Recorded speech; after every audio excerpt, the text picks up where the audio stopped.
찬송가 302장 함께 찬송하겠습니다. 내 주 하나님 넓고 큰 은혜는 저 큰 바다보다 깊다. 너고 닷줄을 끌러 깊은 데로 저 한가운데 가보라. 언덕을 떠나서 창파에 띄워 내 주 예수 은혜의 바다로 내 맘껏 져가라.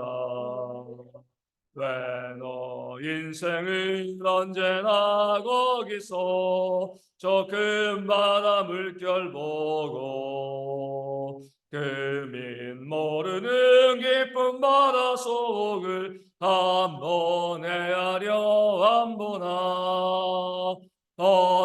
언덕을 떠나서 창파에 배 띄워 내 주 예수 은혜의 바다로 내 맘껏 져가라. 많은 사람이 얕은 물가에서 저 큰 바다 가려다가 찰싹거리는 작은 파도 보고 마음 약하여 못 가네. 언덕을 떠나서 창파에 배 띄워 내 주 예수 은혜의 바다로 내 맘껏 져가라. 자고 가거라 이제 곧 가거라 저 큰 은혜 바다 향해. 자고 내 노를 저 깊은 데로 가라. 망망한 바다로 언덕을 떠나서 창파에 배 띄워 내 주 예수 은혜의 바다로 내 맘껏 져가라. 아멘. 사도신경으로 우리의 신앙을 함께 고백합니다. 나는 전능하신 아버지 하나님 천지의 창조주를 믿습니다. 나는 그의 유일하신 아들 우리 주 예수 그리스도를 믿습니다. 그는 성령으로 잉태되어 동정녀 마리아에게 선하시고 본디오 빌라도에게 고난을 받아 십자가에 못 박혀 죽으시고 장사된 지 사흘 만에 죽은 자 가운데서 다시 살아나셨으며 하늘에 오르시어 전능하신 아버지 하나님 우편에 앉아 계시다가 거기로부터 살아있는 자와 죽은 자를 심판하러 오십니다. 나는 성령을 믿으며 거룩한 공교회와 성도의 교제와 죄를 용서받는 것과 몸의 부활과 영생을 믿습니다. 아멘. 느헤미야 2장 5절 말씀을 함께 봅니다. 느헤미야 2장 5절 말씀입니다. 제 말씀을 읽어드립니다. 느헤미야 2장 5절 말씀입니다. 왕에게 아뢰되 왕이 만일 좋게 여기시고 종이 왕의 목전에서 은혜를 얻었사오면 나를 유다 땅 나의 조상들의 묘실이 있는 성읍에 보내어 그 성을 건축하게 하옵소서 하였는데. 아멘. 느헤미야의 얼굴에는 수심을 보고 왕이 내가 무엇을 원하느냐라고 물어봤을 때 느헤미야는요 왕에게 이야기하기 이전에 잠시 하나님께 묵도했습니다. 하나님 저에게 이 생각을 주셔가지고 왕에게 좋은 말을 할 수 있게 해달라고 이렇게 기도한 것은 아니죠.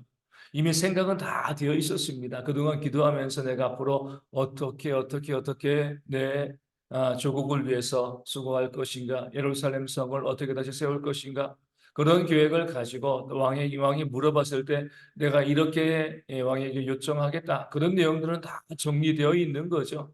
그럼에도 느헤미야가 왕이 내가 무엇을 너에게 해주기를 원하느냐 물어봤을 때 하나님께 기도한 것은 하나님, 이후에 있는 모든 일들, 그 왕이 마음을 움직여서 내가 바라고 소망하는 모든 것들을 이루게 하는 것도 또 하나님의 역사인 줄로 믿습니다. 도와달라고 하나님께서 이 왕의 마음을 움직여서 그 왕의 마음에 은혜가 넘칠 수 있게 해달라고 내가 기도하고 내가 소망하는 모든 바가 이루어질 수 있도록 그 왕의 마음을 움직여 달라고 느헤미야는 하나님께 기도한 것입니다. 그렇기 때문에 느헤미야는요, 묵도하고 난 다음에 왕에게 이렇게 이야기합니다. 왕이 만일 좋게 여기시고 종이 왕의 목전에서 은혜를 얻었사오면, 이렇게 기도하죠. 이 말만 가지고 보면 뭐예요?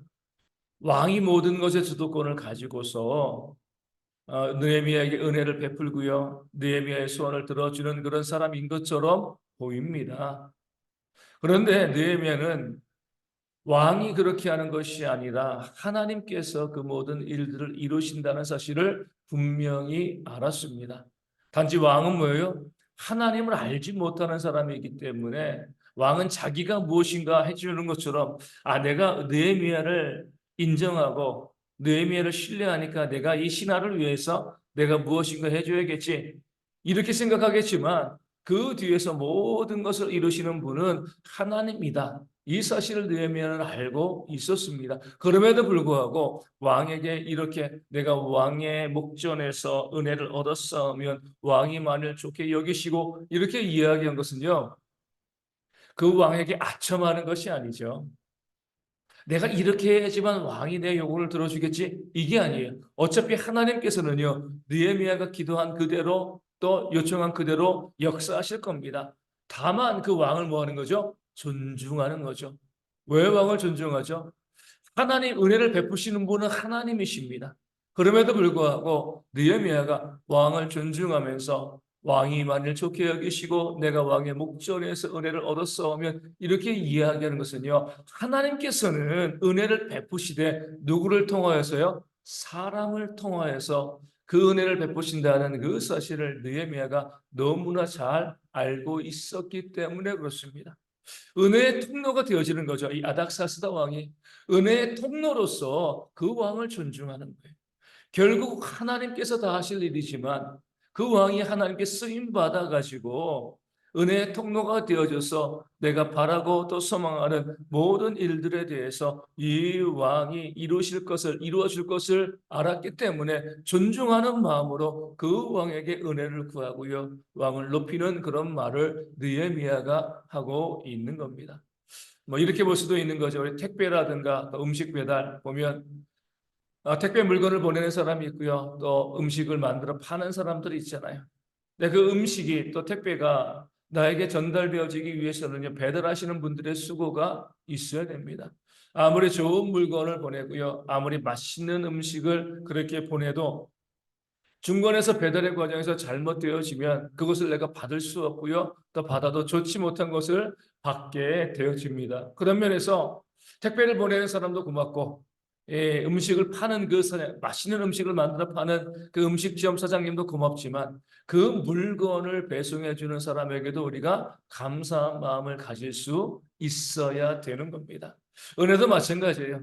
모든 은혜의 공급자는 하나님이십니다. 모든 역사의 주관자는 하나님이신 거예요.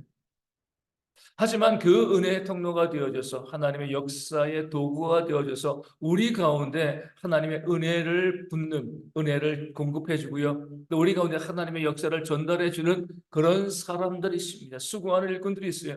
그들이 믿는 사람들일 수도 있고요, 믿지 않은 사람들일 수도 있습니다. 어찌 되었건 하나님의 도구가 되어져서 하나님의 일꾼이 되어져서 우리에게 은혜와 역사를 공급해 주는 사람들이기 때문에 그 사람들에 대한 감사의 마음도 또 우리 가운데 있어야 되는 거죠. 가끔 이렇게 말씀하시는 분들이 있어요. 아니, 어차피 은혜는 하나님이 주시는 건데 사람에게 감사할 게 뭐가 있어? 그 사람은 단순히 그 도구에 불과한데, 잘못된 거죠.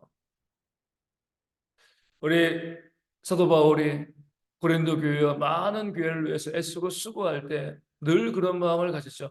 결국 당신들, 이 성도들에게 은혜를 베푸시고 능력을 행하시고 당신들을 돌보시는 분은 하나님이십니다. 늘 자신이 그렇게 강조했습니다. 하지만 그렇다고 해가지고요, 그 고린도 교회 성도들과 그 다른 지역에 있는 교회 성도들이 수고하고 애쓴 그 사도 바울의 수고를 무시하고 멸시하면 그것은 잘못된 거죠. 사도 바울이 은혜를 주는 자는 아니에요. 사도 바울이 역사를 만들어내지 않습니다. 다 하나님이 하신 일이지만 그 일들을 위해서 애쓰고 수고했을 때 그것을 인정하고요, 또 고마워하고 감사하는 그런 마음을 갖는 것이 이 성도들의 바른 모습이 되어지는 겁니다. 물론 하나님께 감사하지만 은혜의 통로가 되어져서 수고하고 애쓰는 자들에게도 감사할 줄 아는 그런 마음들이 모든 성도들 가운데 있어야지 하나님께서 더 큰 은혜를 베푸시는 그런 역사를 만들어 주실 줄로 믿습니다. 느헤미야는요, 그 왕이 이방 왕이었고요, 하나님을 알지 못하는 왕이었지만 하나님께서 이 왕을 통하여서 하나님의 은혜를 베풀어 주실 줄을 믿었기 때문에 그 왕에게 왕이 은혜를 베푸시면, 왕이 좋게 여기시면 이렇게 이야기하고 그 다음에 나를 유다 땅 나의 조상들의 묘실이 있는 성읍에 보내어주고 그 성을 건축하게 하옵소서 왕에게 부탁하였습니다. 이렇게 존중하는 마음으로 왕에게 부탁하니까 믿지 않은 왕이라 할지라도 물론 하나님이 그 왕의 마음을 만져주셨지만 그 왕이여 느헤미야의 요청을 거절할 수가 없는 것이죠. 오늘 우리도 우리 가운데 하나님의 은혜의 통로로 또 일하는 많은 이웃들, 많은 성도들이 있음을 우리가 알고 또 그들에게 감사하는 그런 마음을 가지고 있어야 합니다. 우리 지난 주일만 하더라도 예배를 위해서 또 교회의 성도님을 위해서 섬기고 또 수고하는 얼마나 많은 일꾼들이 있었습니까?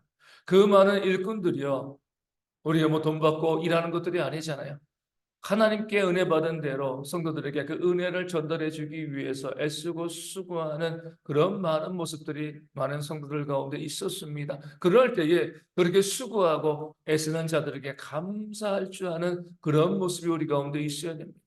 내 삶에서 보면 어제도 어떤 자매와 또 통화하고 하면서 하나님께서 정말 놀랍게 내 삶 가운데 역사하셨습니다. 이렇게 이제 이야기했을 때 제가 그 자매에게 또 이렇게 이야기했죠.